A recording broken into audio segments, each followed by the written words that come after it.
Entrepreneurs aren't born, they're brewed. You are now listening to the Entrepreneur Podcast with your host, Adam McChesney. Let's grow! Welcome to the Entrepreneur Podcast. I'm your host, Adam McChesney, and I want to thank you for being here today. If you're listening, please be sure to subscribe to the show and leave us a 5-star review on Apple and Spotify. We would love for you to share this on social media by tagging me and our guests, and this way we can get this content out to more people. Today, we have another great episode lined up for you. My guest and I originally connected a few months ago on Facebook. I was on one of her podcasts, many podcasts that she has going on right now, earlier this week, currently participating in 100 Mile June, where we're running 100 miles in the month of June, along with many other people. And more than anything, just a huge fan of the content she's consistently putting out and what she's doing in the world. My guest today is Angela Schroeder.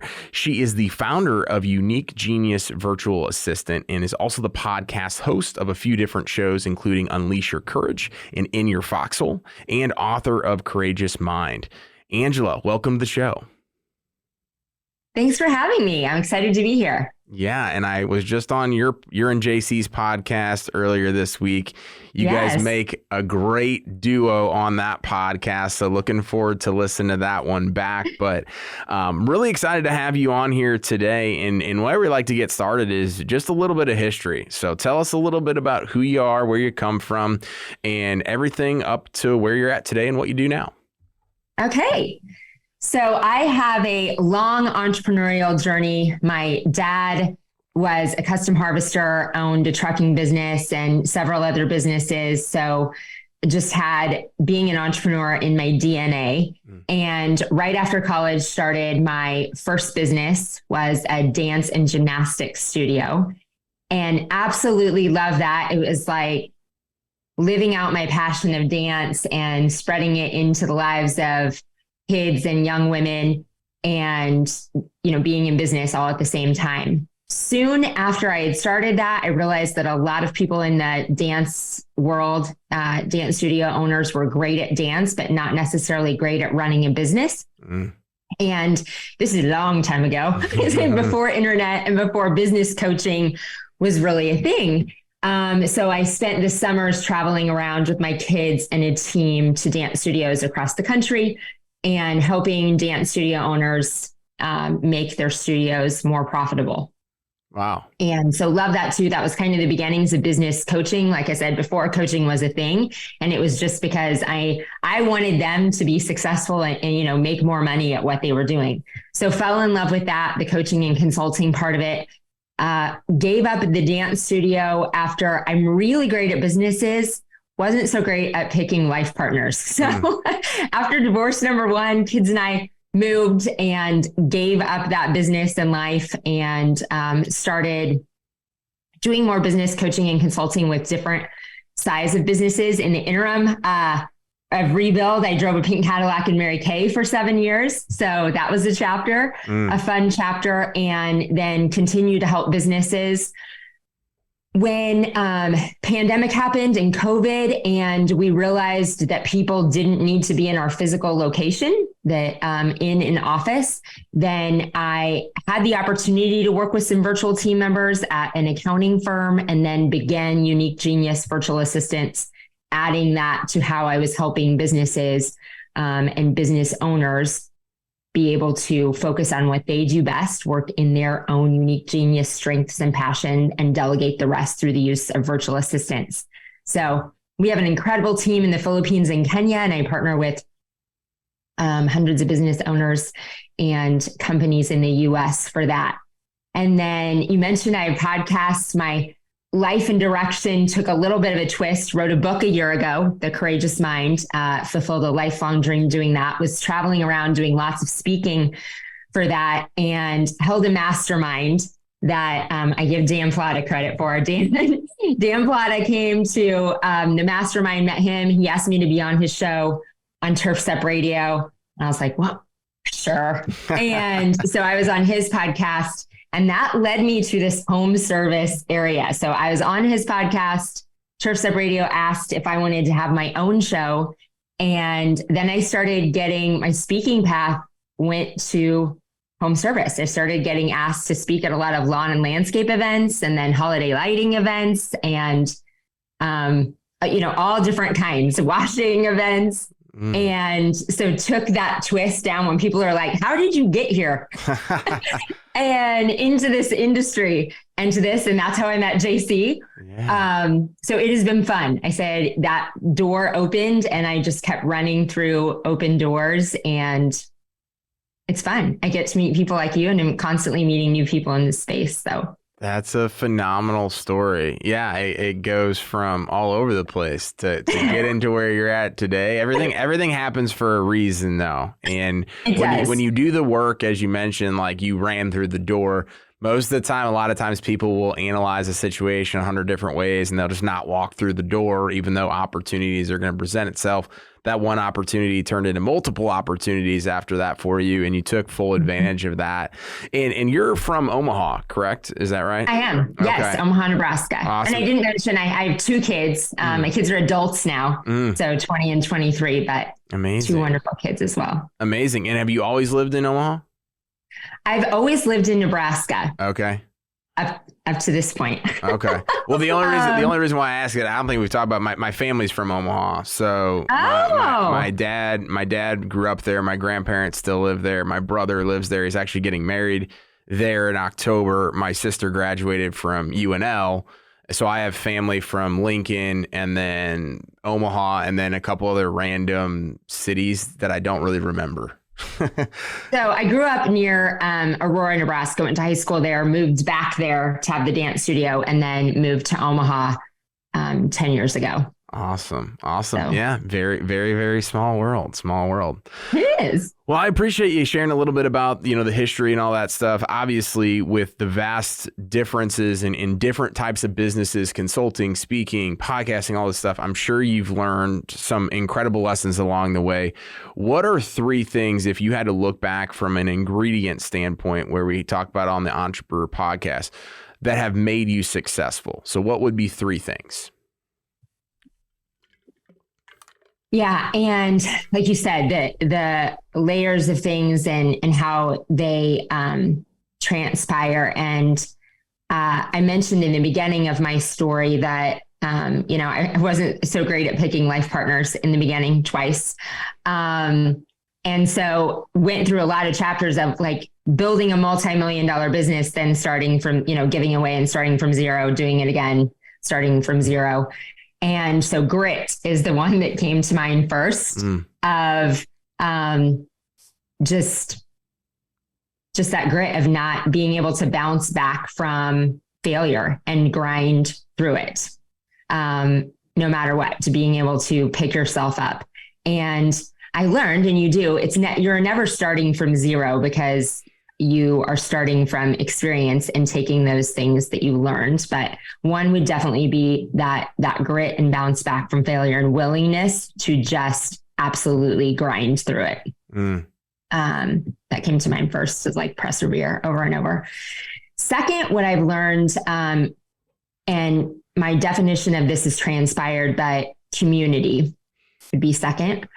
And in the beginning, I thought community, I really lived by through a lot of it. And this was spoke out to us in the Mary Kay season of you become like the 5 people you surround yourself with the most. And I took that always as I need to be around people that are better than me, that are pouring into my life and inspiring me, right? That I just took it from the elevation factor, that they're making me think bigger. And like I said, you're choosing to surround yourself with positive people and people with a great mindset. What I've learned throughout, and even more recently, is the importance of community in that bounce back ability, the importance of community as a safe space to be vulnerable and to grow. That it's even more important, I think, than that mindset elevation and dream bigger factor, is that you really have this community of people where that you trust to call out your blind spots, that you can be vulnerable and say, hey, these are the things I am honestly struggling with. And that when you have those moments, we all have them, no matter what, whether it be something in your personal life or in business that throw you, and or something fails, that there is that group to catch you, and you bounce back so much faster with that community. And then the third thing would be, can't believe I didn't put courage in one of these things, but I guess that's grit and bounce back from failure and the courage to do it. I'll loop that in, because how could I not put that word in there somewhere? Yeah. But the third is setting yourself up with with rituals in your life. And periods that I've done that, I'm doing better at business and better at life. Of how many, I now call it, I used to be like, morning routine and all about that. I now look at it from decision fatigue. How many things in my life can I put on autopilot? Can I put into rituals that are consistent? My morning routine, waking up at 4:30 every day, working out, what I'm eating. I wear black every day. So that how do I take as many decisions as possible off of my plate so that I can make big decisions? And I think that makes a huge difference in every season of business, that if I can do that in my personal life and as many areas in my business as possible, take those off my plate, then I don't have decision fatigue and I can make better decisions. The decision fatigue part, I mean, they're all great ingredients. I think that the grit and everything that you talked about there is super important. All three really important, but the decision fatigue is one thing that I've recently learned is probably one of the most impactful things. Because like you can continue to get up, you can continue to have courage, you can continue to persevere, you can have the great communities and all that stuff. But what I've realized, especially as I've grown, is that like I don't have more time than I already have. And I can only make so many decisions in a given day without my mind just feeling like it's a balloon, right? And there's simple things like laying out your clothes the night before, or wearing the same, like I wear like the same 5 shirts now. I just have multiple versions of the same shirt. I do simple things that end up impacting way further than you would think. And so a lot of people downplay those individual decisions, but they don't understand the compounding effect of, hey, when I do this consistently enough, it's going to buy back my time and also not fatigue me, as you mentioned. Exactly. Love that. People don't realize, one, like you said, buy back your time. People don't take into account how much time they spend making those decisions, how much time they spend every morning deciding what they're going to wear. And especially women, because there's, you've got to do like the accessories and shoes and everything to go with it, or the decision of what it is that you're going to eat. I mean, so many people put so much time every single day into and make it a daily decision what to eat for dinner, or things in their business, like they're analyzing it and making a decision about it every day, and all that time that it sucks up. Yeah. But then it is the energy, like you said, that if you put so many decisions on your plate like that, then it does. Your head feels like it's going to explode. Absolutely. And I think that's why most people, when I mentioned the dinner thing, I think that's why most people get to the end of the day and that what's for dinner is so overwhelming, because they haven't protected their decision-making energy. Yeah. I mean, I've gone off and on using like meal prep services and things like that. And then as of the beginning of this year, a new meal prep place opened up right by my house that makes it super, super simple and easy. And the option, like, I don't even think about the stuff anymore. Cause I'm like, my wife's like, you always eat some of the same stuff. I'm like, it's by design, but also I just don't want to have to think about it. And if I like the food, I like the food. Like, I'm going to try to make that easy and simple. So I think there's a lot of different aspects, and I'm sure you being in the virtual assistant space, this has really probably opened up your eyes into how the personal things can also impact the business things. And a lot of these things probably can get mixed as personal and business, where you can buy back more of your time.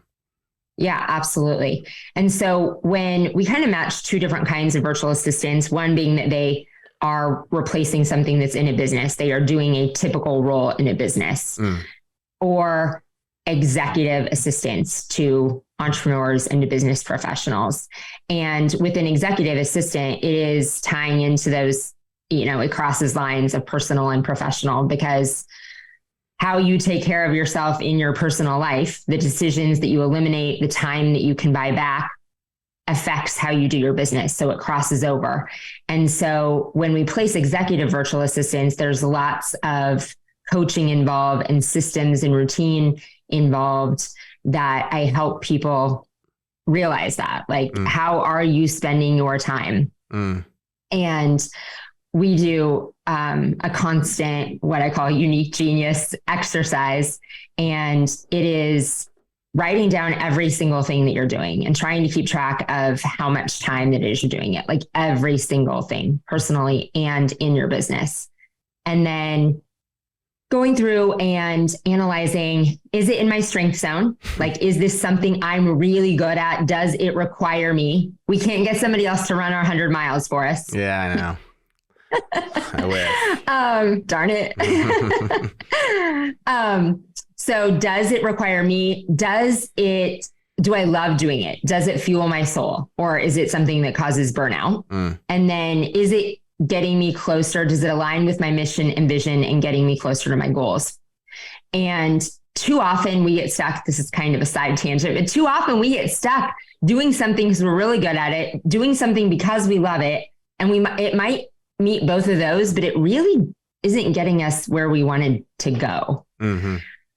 So creating some alignment there of, are you doing those things? And then the rest of it, getting it off your plate, automating, getting all those things off your plate, and then constantly going back and analyzing that. And that's one of the biggest ways to buy back your time with the use of a virtual assistant. If it doesn't meet those three, then who are you delegating it to? Are you delegating it to a virtual assistant? And because I've become so passionate about the decision fatigue thing, it is one of the things I work most closely with my executive assistant on, and that we train our executive assistants and our clients on is how are they holding you accountable for decision fatigue? Are you making too many decisions with them?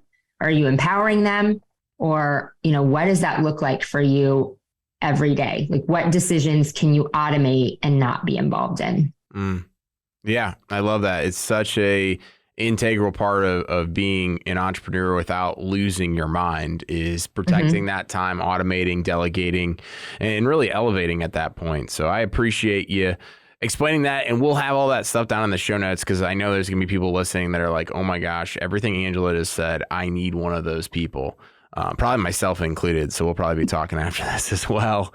But kind of transitioning a little bit, we've talked about kind of your journey.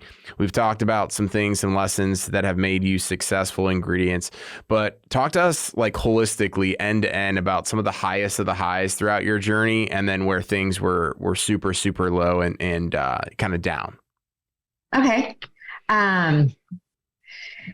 So highest of the highs, if I go through the first ones, in the early days, the beginning, the dance studio days, highest of the highs, things that just, like, you look back and are awesome, where every time we had the opportunity to perform at Disney World, that was a big deal for me to get that opportunity for as many young women as possible to be performing on the Disney stage and have your names announced by the Disney voice. And once we got good at it, we got to do it over and over and over again. But it's still, thinking about it is magical to me, of being able to give so many people the opportunity to perform on that big stage at Disney. So that was my favorite part of that. And then high moments in transforming people's, business and life. I loved every single coaching experience in that phase. I do still love the opportunities to coach and consult now. It's just a completely different world because there are so many people out there, right? So they're probably picking, and people are just being filled with so much stuff. And back then there were not those resources. So I loved working with people so much one-to-one and seeing their lives like transformed once they clicked and they got it. Mary Kay was fun because it was a big stage. I was really good at sales and really good at bringing people and building a team and breaking records. And so that's always fun to be celebrated on those big stage diamonds, be speaking on, you know, big stages and in arenas. And so that was a fun chapter. And then recently, big wins is my kids, like getting my kids to adulthood. Big win. And seeing them be successful. Not that it's a struggle, but you know, you're raising them and it's so much like, am I doing the right thing? Is things going right? And it's so fun to be parents of adults and have a great relationship with them that they, you know, now they choose to be part of my life and choose the time that they spend with me. And they are independently successful and flying on their own. And so that's really fun. And then the book would be the last one. Since I was a little girl, I would tape over the author's name on books and write my own and carry it around.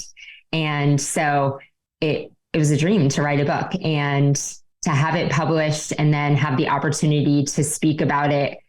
And it's published a year ago, and it's still so humbling, like all the time, to get for people to send me screenshots of them reading it and things that resonate. And it's like, I don't know. I feel like I pinch myself in those book moments. Like, yeah, people are really reading my book. Yeah, that's amazing. Well, congratulations there.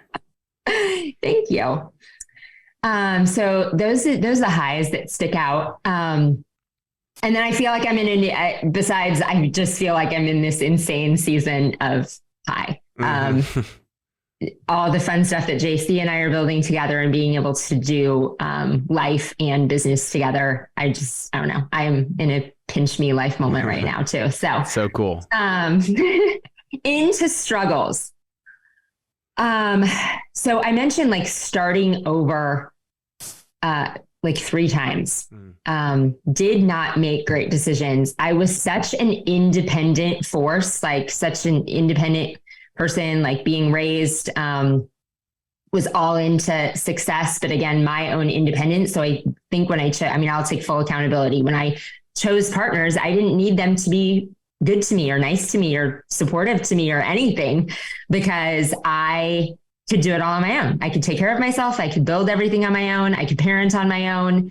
And so I probably wasn't looking for somebody that was a partner. And so, those experiences were very traumatic, but it didn't feel like, and I write about this in the book and I write about some of the moments, the trauma of the relationships. And it was trauma the whole time, but I didn't even feel like I was so independent and just muscled through it that it didn't feel as bad in the moment. And the hardest things were, like I said, I built a very successful, like empire at a young age and was, you know, set. Like, I was like, our whole life is set.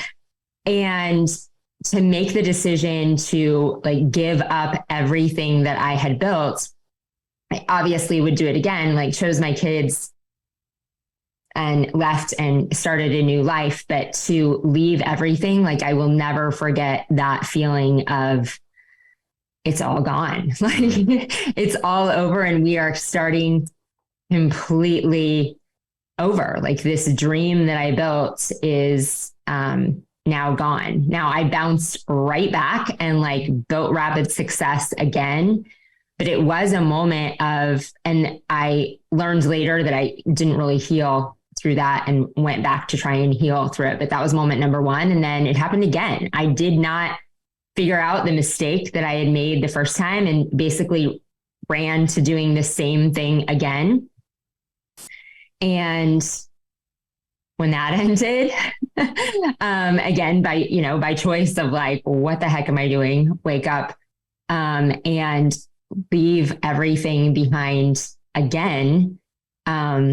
That one was a little bit harder of realizing like my kids are almost to college age and like, how have I done this? Like, I know how to build success and I didn't really fail at businesses. I didn't fail in the way that most people fail in a business. Yeah. But it was having to own that, like, I had made choices. I had made personal choices to stay in traumatic situations and stay in it for a long time, and until it was the point that I absolutely would not survive. And that happened in both of them. It was like, I needed to choose that to stay alive, that my kids would have a mom, or leave the business and everything.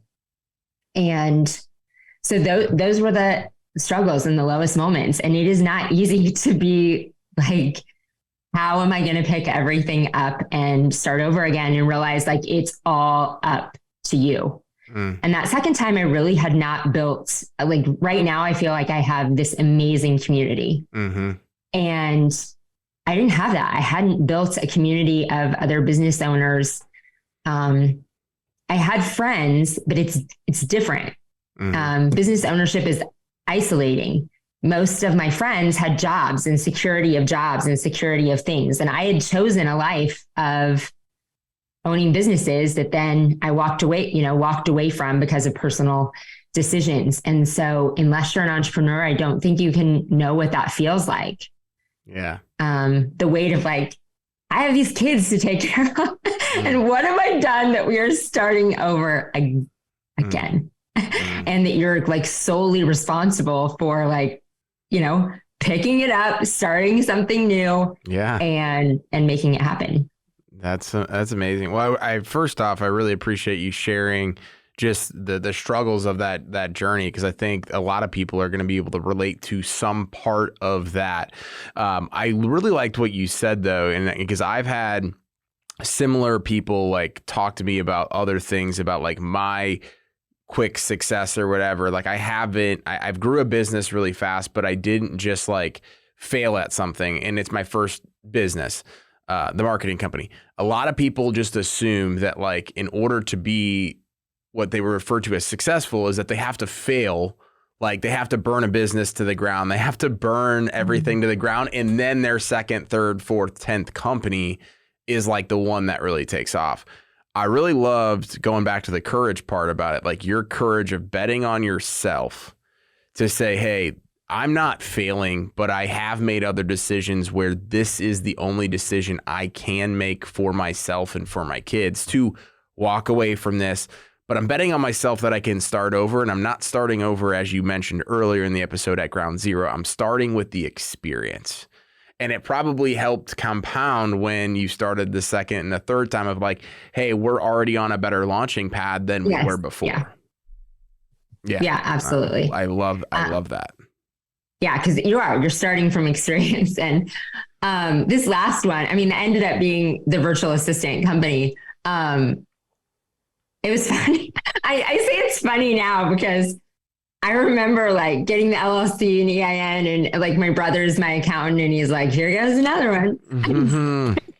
And I didn't even know what the business was going to be. So when you say betting on yourself, I'm like looking back and laughing, like that was it. Like I knew I could do it. Yeah. And people were asking me, they're like, what is your business going to be? I'm like, I haven't figured that out yet, but we're going to figure it out together. I'm working on it. I'm working on it in my head. That's awesome. I love that. So quick question here. Very important question that we ask everybody on the podcast is, if you were talking to a brand new entrepreneur or somebody that's been an entrepreneur for years, and you're like, hey, follow this or learn this one lesson from this episode that would save them years worth of mistakes, what would that one lesson be? I would say, and I think you talked about this on ours, like join a mastermind of mentors right away. Many people wait and they think they've got to just grind out in the business and figure things out, and then they will join a mastermind, get a mentor, get a coach to take them to the next level. Do not wait. Get in one right away. Surround yourself with other business owners, whether it be in your industry or just other business owners, and that are at the level that you want to be at. Like claim that. that's the one area of like fake it till you make it, that like get in a mastermind of the people that you want to be around. That is going to that's what'll save you time and do it right away. Those people will change your life in so many ways. One, they will elevate your thoughts. They will help you think through problems, avoid mistakes. And if you are doing like, you get to be part of this culture that you are doing. When I just said getting to do business and life with people, that's what it's like. They become your friends, and you are now not hanging out with and having, friends that, I say like the masterminds and those people in your life determine your what if conversations, and what if conversations are what determines your mindset in your life.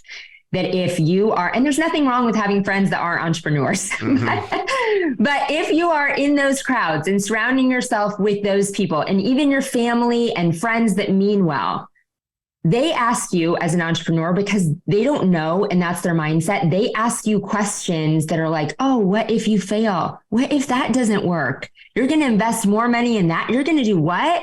What if it doesn't work out? Because they care about you and they want you to be safe. Yeah. But mastermind groups ask you questions like, well, what if you did 10 times that? What if you bought 2 trucks? Yeah. What if questions are different? What if questions from other people create worry and steal your happiness? And what if questions from mastermind and other business owners just elevate your life?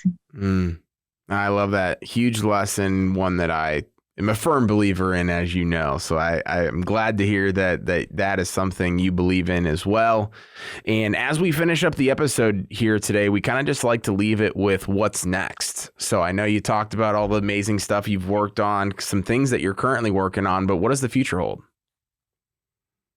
I think I'm in this service space to stay.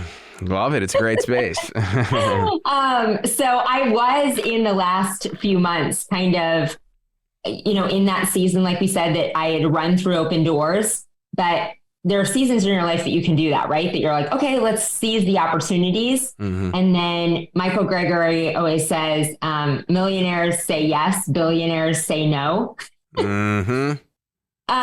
So then it had been like, okay, I said yes to all kinds of things. Like, what is all this stuff dancing around? How do I solidify it? How do I really go back to find my why of, impacting people and helping other people elevate their lives, and what fits in with that, and how does it all fit together and make sense? Because if you're saying yes to something, that's taking your energy and, it's taking it away from something else. So lots of exciting new stuff in the service space, and aligning the virtual assistants with people in this space to help them more as I get to know, more about JC's business, and that we're working on lots of things together to make that better for the service industry. And as you said, you're one of the very first guests. We haven't launched the podcast yet, so it's coming out in the Foxhole. And, we just have some exciting projects and events coming behind that. So amazing. Excited to be part of this community. Yeah, no, you guys are going to absolutely do amazing with that podcast. I'm excited to continue watching your journey and seeing everything that you guys are going to accomplish. So thank you so much for coming on the show, Angela. Where can people stay connected with you online, websites, all that good stuff? Yeah. So at Angela Schroeder on Instagram, Facebook, LinkedIn, and all of those socials have my websites. The websites are The Courageous Mind and at Unique Genius Virtual Assistants, but you can find those on all my socials. Awesome. Well, we'll put that all in the show notes. So that way people can stay connected with you, reach out to you when they need virtual assistants, listen to your podcast, and consume your content. So thank you so much for coming on the episode today. Absolutely. Thanks for having me, Adam. And I want to thank you again to the audience for tuning into today's podcast. Please be sure to subscribe, download, and share our content. Leaving a 5-star review goes a long way. We'll see you all next week. And remember, entrepreneurs aren't born, they are brewed. I'm an entrepreneur. Entrepreneurs aren't born, they're brewed. Thank you for listening to Entrepreneur Podcast with your host, Adam McChesney. Let's